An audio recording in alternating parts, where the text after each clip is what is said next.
Welcome to the plant-based universe. Where we talk about getting people healthy through a vegan diet or a plant-based diet, as some people call it. I'm excited this month. This month is Global Vegan Awareness Month. That is so awesome that we're going to be here all month long, just giving you some tips on how to create your plant-based journey. Today, we're doing a healthy conversation. And I'm really excited because I have a friend of mine that I've known over 30 years that's been a vegan. This gentleman has been with a company called APAA. It's the Association of Persons Affected by Addictions. He's a creator of that association. He's also created it 25 years ago, if you can believe that. He travels all over the country helping people with addictions. But besides that, this guy's a vegan. I met him I think it was over 30 years, 25 or 30 years ago, and I've watched his walk in our vegan community, our plant-based community.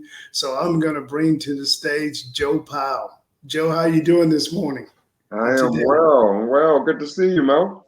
Good to see you too, man. It's so exciting that this is Global Vegan Awareness Month, and we get a chance to share with families and our friends about our journey. I know you know what my journey was. I've been doing this thing over 30 years and, it's improved my life, and I saw it improve yours too. So tell us a little bit about what APAA's about before we get started, because I know that's one of your passions that you've been doing for over 25 years. Yes.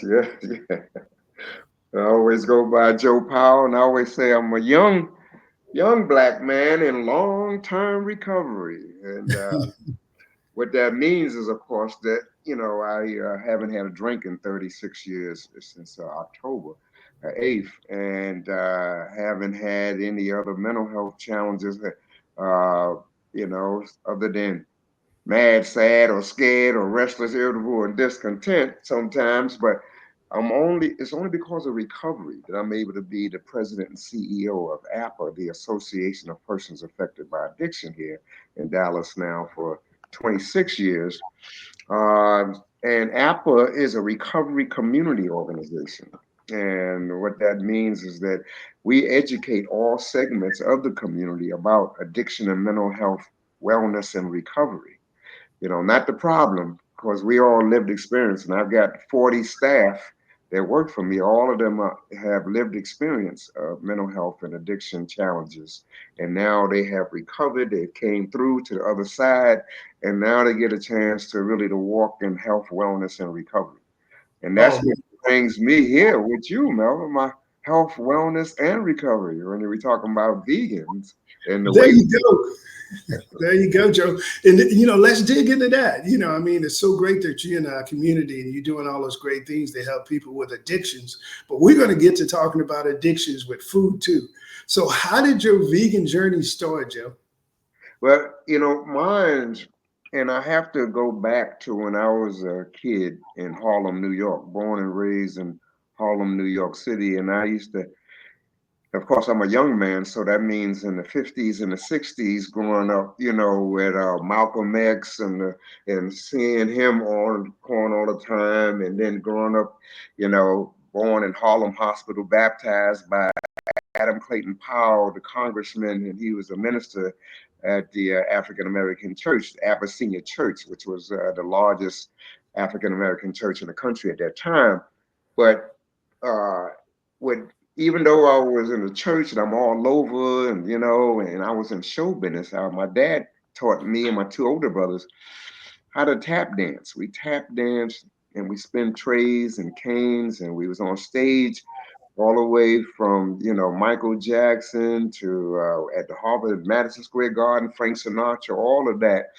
But also because of the freedom movement at the time too, um, Malcolm X and the Muslims, the Nation of Islam, they Malcolm, who was it? Elijah Muhammad was his name, and he was the one that wrote the book How to Eat to Live.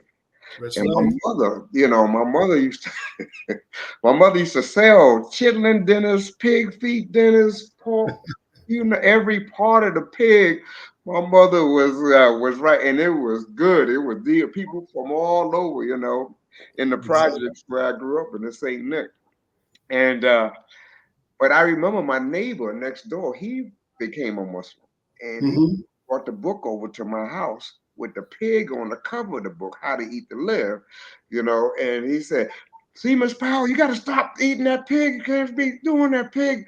My mother said, get out of here, Herbert. He said, my name ain't Herbert no more. My name is Hassan. Get out of here, Herbert, if I tell your mother. And, you know, and this was the guy we grew up with. And so, but I never forget that, you know what I mean? Oh, Because my mother actually was sick, and she had arthritis real bad, an illness. And even the doctor told her that she needed to stop eating the pig, right? right, right. And but we continued to eat pig, of course, and I continued to eat meat, but I'll never forget that book and how that book really made a difference in many people's lives, across the country.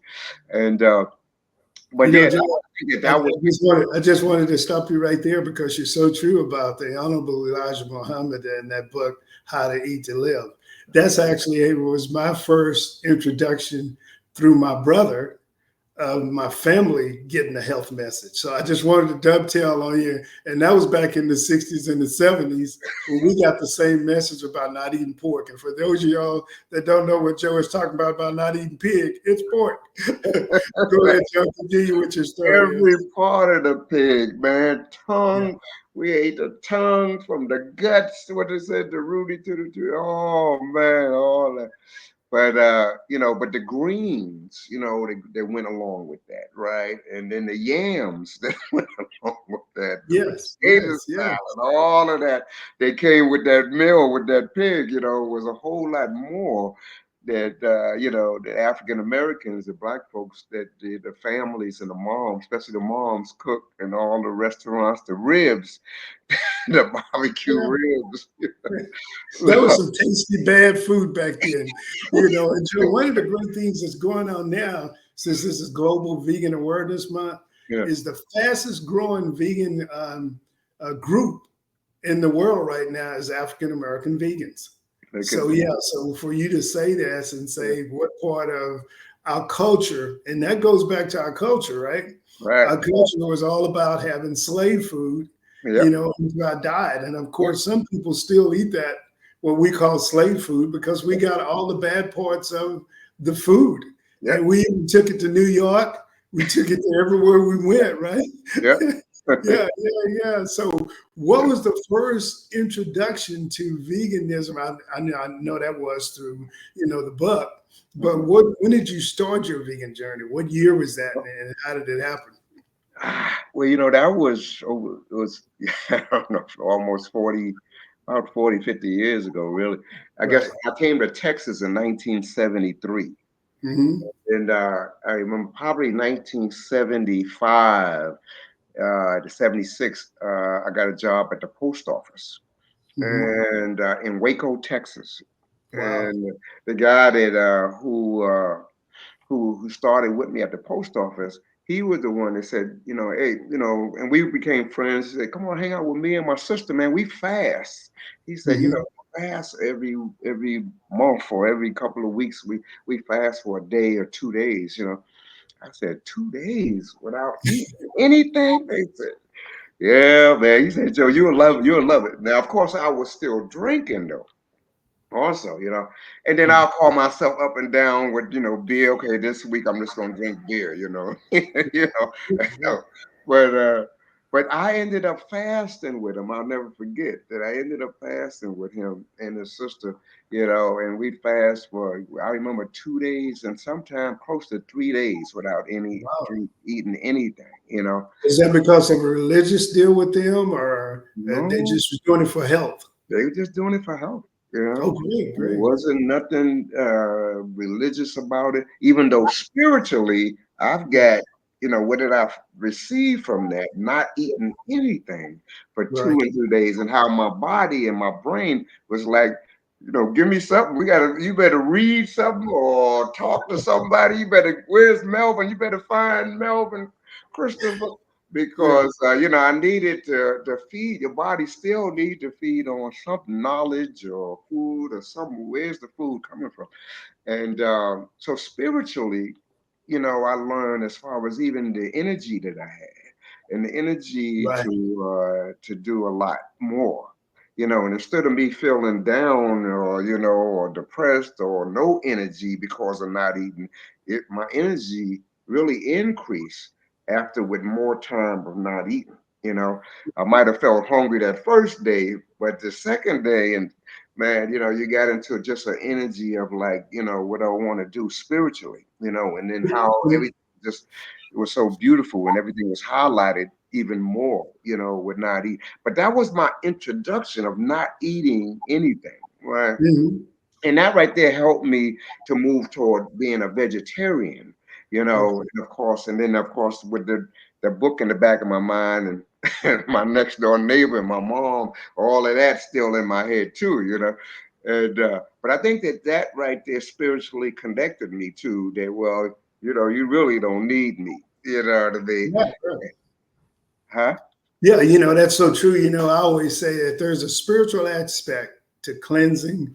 Now they call it nutritional cleansing, they call it a nutritional fasting, but there's a spiritual aspect to that because once the body stops eating, the mind kicks in. And Right, if you don't control that, what some people call it the monkey mind, then things can go haywire, right? right, But that's a great segue because people come into our lives sometimes as we're beginning to come into people's lives now with the plant-based universe. And I know you talk about, when we first become vegetarian or vegan or plant-based, we wear that on our sleeves a lot. So we telling everybody what to do, when to do it, how to get healthier, because we feel so good, right? right, So when right. you first started that journey, were you cooking for yourself? Were you eating in restaurants? What were you doing? Well, I think that the women that was in my life, they, my wife, that she Mhm. made sure, and that because I let them know, well, I'm not a meat eater, you Right, know, right. uh, and so, and I was over 36, right around 36 years ago too, right before I got sober, matter of fact, or stopped drinking alcohol, Mhm, I stopped eating meat, and of mhm. course. Because of, like I said, my friend that experience, the experiences that I had and how that they made a difference in my life. Uh, and so that was how it really moved toward, and that I really didn't want any, and I didn't eat fish, a lot of fish anyway. It was like Fish Friday, every Friday, people Yeah, eat fish. And so since I didn't eat a whole lot of fish, that was easy to get. I think the hardest was the chicken, right?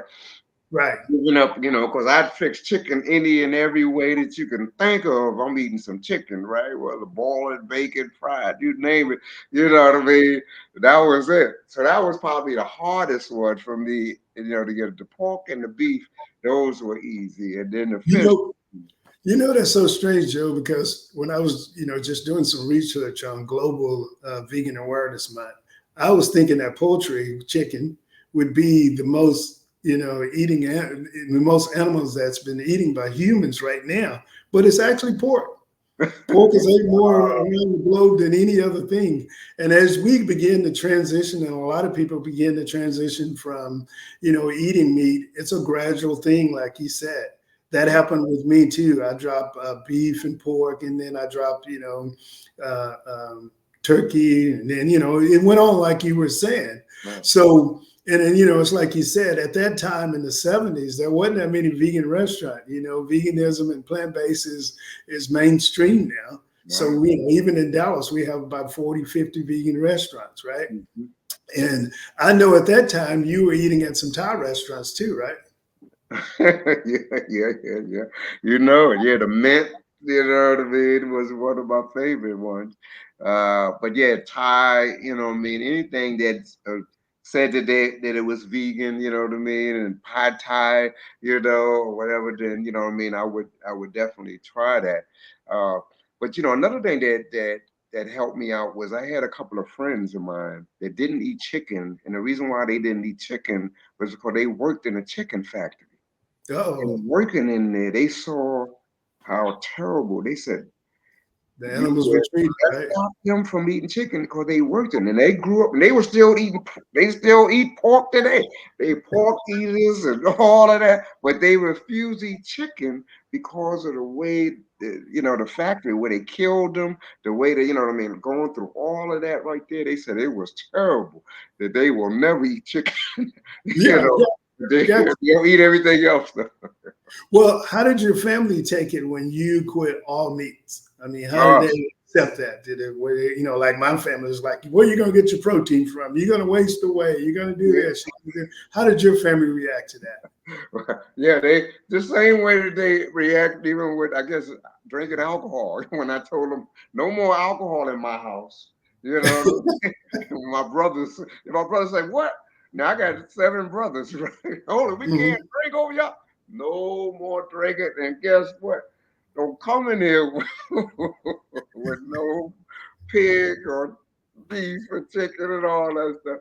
But yeah, I think that was it was an experience for them. But I wanted them to at least to try it, to be. But I tell them I'm living proof today that I'm living proof that they're over 36 years without any meat. And Yes, I can, like this morning, I still did my 60 push-ups this morning. I still fixed my shakes, you know what I mean, everything. Because I still don't eat no more than one meal a day.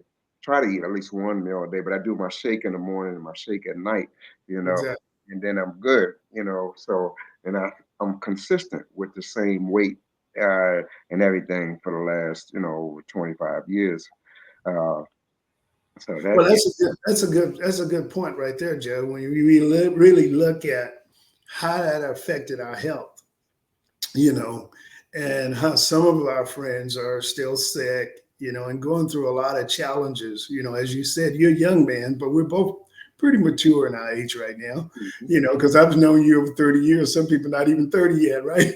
that's right. and so we're mature in our age. And, Mhm. some of the things that men are going through and some men are going through now with different modalities like prostate trouble and heart disease and other stuff, and I'm not experiencing that now, and I know that you are not experiencing those things right now.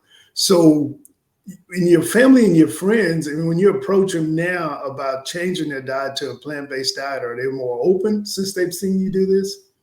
Yes, they are, and they do give it a shot, and they do call me and let me know, Joe. Yeah, this week I haven't ate, no pork, or they've given up pork and beef, and all they eat is chicken and fish. You know what I mean? So they'll brag on that, or you know what I mean. That's big for them. You know what I mean? And I always tell them, just try it for a week.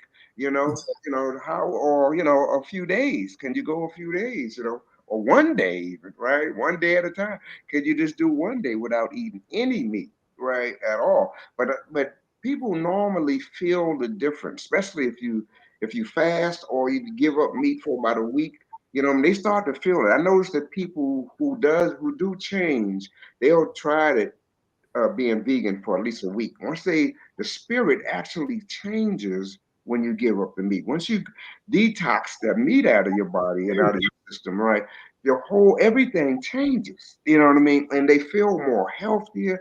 That's why health, wellness, and recovery, even for my staff and the community that we serve and all over the country, when I tell people, that's why I put all three of those together: health, wellness, and recovery.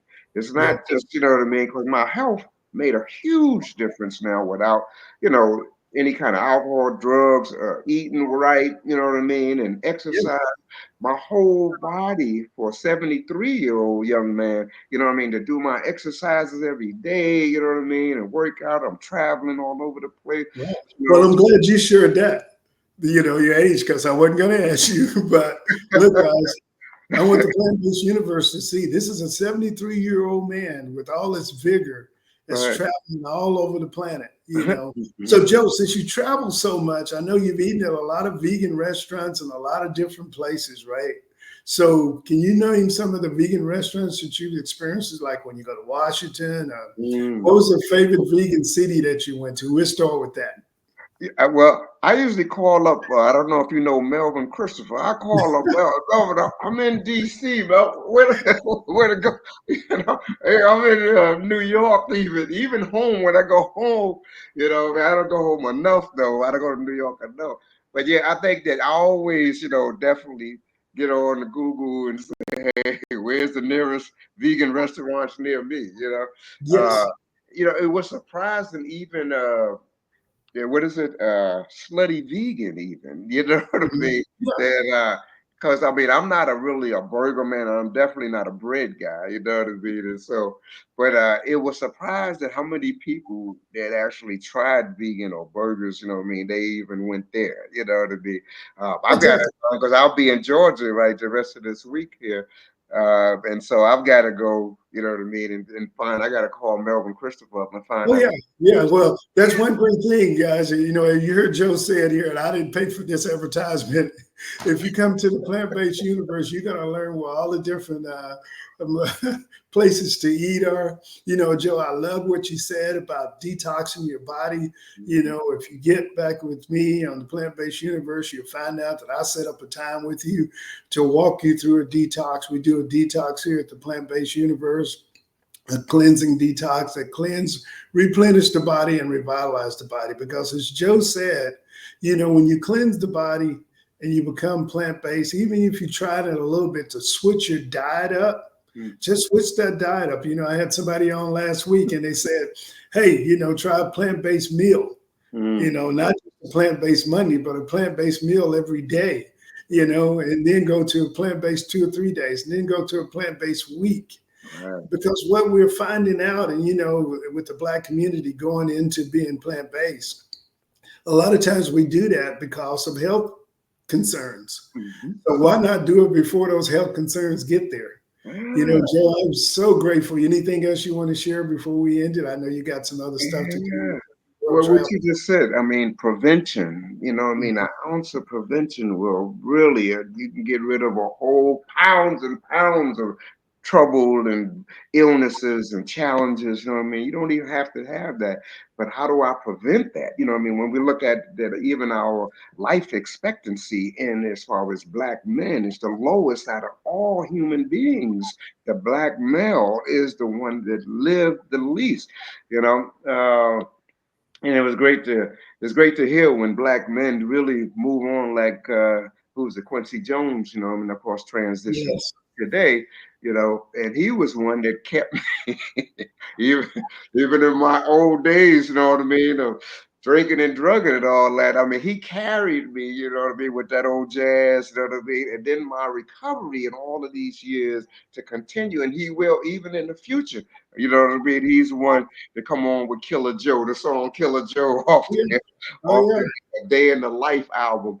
But and that Day in the Life album, that is so natural. That gets into how I eat, who I am, love life, you know what I mean? And how do we continue to prevent any illness, but also to move on with health, wellness, and recovery for everybody, and be that example like Melvin Christopher. Well, thank you so much, Joey. You know, and I love what you say about health, wellness, and recovery, you know, Yes. because it's about that. It's about health, wellness, and recovery. You know, we say you're in a plant-based universe, and I got this from my friend that we knew, Dr. Uh, the great Doc, you know, when he said, what you think, Yeah. you know, what you feel is how you act. And Right. you want to call his name? Lewis Deer, that's right. There you Him and go, Oscar Dr. Lewis Manning, Stewart, that's right. Those are which the is a two. psychiatrist, you know, right here that Joe and I knew on our journey, you know, and that's so true because it's all about health, wellness, and recovery. So be here at the Plant Based Universe for the rest of this month. You're going to learn some great things about global vegan awareness. This is this Friday, just like other Fridays, you're going to hear new testimonies from vegans as they walk their walk. Look and schedule an appointment with me. And as Joe always say, when you're traveling out there, be the best that you can be. So Joe, thank you so much for coming on, man, and being such a great help to the community. And we're going to improve on that wellness situation with you because I got some things for you. Great. Thank you, Melvin. Appreciate All it. right.